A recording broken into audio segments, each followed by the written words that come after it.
की मदद से हमने डुमरा का स्टेडियम का काम कर पाया है। स्टेडियम के काम में सबसे पहले धन्यवाद मैं देता हूँ रजनी रंजन साहू जी को। माननीय रजनी रंजन साहू जो बहुत पहले राज्यसभा के सांसद थे, उनसे मैंने उनके सांसद कोटे का राशि लाकर बहुत सारा काम यहाँ कराया था। सीतामढ़ी में अपने गांव में बेलाही नदी, कंदई नदी पर पुल भी बनवाया था बेलाही और महिसार के बीच में। और उसी के बाद मैंने पैसे लाके ये जो स्टेडियम आप देख रहे हैं डुमरा फील्ड में बना हुआ पश्चिमी ओर, तो उसमें सबसे पहला काम शुरू हुआ था। पहला ईंटा उसमें रखा गया था पश्चिमी ओर में, जिसमें प्रशासनिक भवन है पश्चिमी तरफ। तो 10 लाख रुपए से उस समय मैंने बनवाया था, करीब हो गए 15 साल हो गए। और उसके बाद से जब हमारी सरकार आई, आदरणीय नीतीश कुमार मुख्यमंत्री मिले, तो बार बार उनके पास जाके गुहार लगा के एक के बाद एक करोड़ों रुपया लाके आज वो पूरा स्टेडियम जो देख रहे हैं करीब आप जो प्रेजेंट उसका ये है, जितनी इमारत बननी थी वो करीब पूरी तैयार है। उसमें जितनी गैलरीज बने हैं, हजारों लोगों का बैठने का इंतजाम हो गया हुआ है। जो क्रिकेट पिच बना है वो बिहार में, खुद बिहार क्रिकेट एसोसिएशन वाले लोग कहते हैं कि बिहार के सबसे अच्छे पिच माना जाता है सीतामढ़ी का पिच जो है।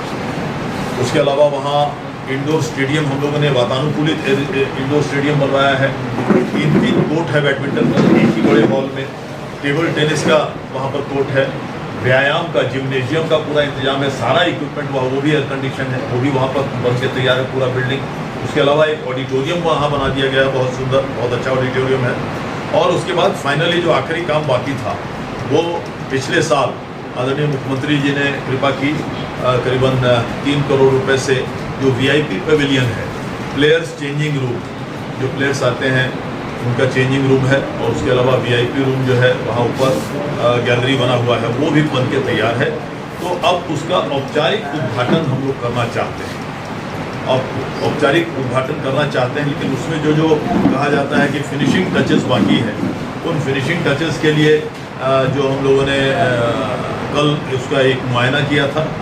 उस मुआयना में हम लोग, हमारे जिला के जिलाधिकारी भी आए हुए थे और खेल से जुड़े हुए बहुत सारे लोग थे।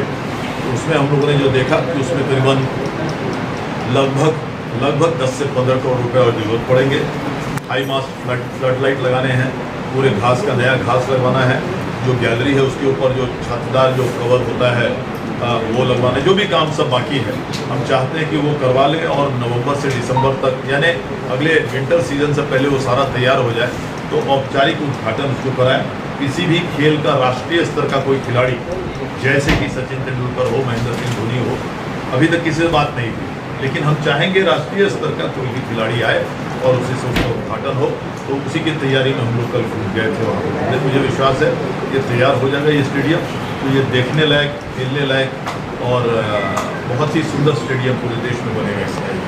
सर, लाइट पर कितना खर्च किया जा सकता है? लाइट पर तो करोड़ों रुपये, जो हाई मास्ट लाइट है उसका, जो स्टेडियम को पूरा लाइट, जैसे नाइट मैच होता है, आप देखे होंगे क्रिकेट में कि नाइट मैचेस होते हैं, तो उसमें 5-5 करोड़ की एक पूरे फील्ड में, ये जो फील्ड है उसमें 5 करोड़ से ज़्यादा की लाइट लगेगी। लेकिन उसकी पैसा है, खेल प्राधिकार के पास उसका पैसा रहता है। स्पीड वर्क, ग्राउंड वर्क मैंने पूरा कर लिया हुआ है, हम लोग उसके ऊपर आगे काम कर रहे हैं। सर, 6.5-7 करोड़ की राशि स्वीकृति के बावजूद व्यायामशाला नहीं बन रहा है। व्यायामशाला यहाँ बन, व्यायामशाला नहीं, उसके बाद वो तकनीकी इसमें रुका हुआ है। आप उधर की बात कर रहे हैं। हाँ, वो सामने बनेगा, वो मैंने ही तो करवाया। वो राजस्व विभाग से वो जमीन छुड़वा लिया हुआ है। हाँ, वो बोले आगे का काम करेंगे बाकी। सर, एक ये पूरे बिहार का मुद्दा है। जैसे कि माननीय प्रधानमंत्री जब बने थे तो उस समय आयुष मंत्रालय को स्वास्थ्य मंत्रालय से अलग केंद्र में करवाया गया और पूरे बिहार में नहीं, पूरे देश में वेलनेस सेंटर बनाया गया। और इस तरह बिहार में भी बना, आपके सीतामढ़ी में भी बना।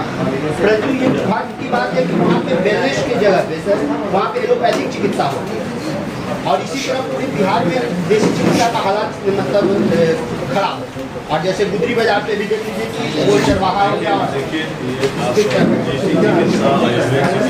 आयुष वगैरह जो है ये होना चाहिए, पूरा समय के साथ होगा।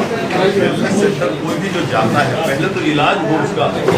मान लीजिए एलोपैथिक नहीं हो या आयुर्वेदिक नहीं हो, एलोपैथिक ही हो, लेकिन पहले तो उसका इलाज करा लेना बाकी। इसीलिए वो अभी पूरी तरह से अपने आप प्रचलित नहीं हुआ है।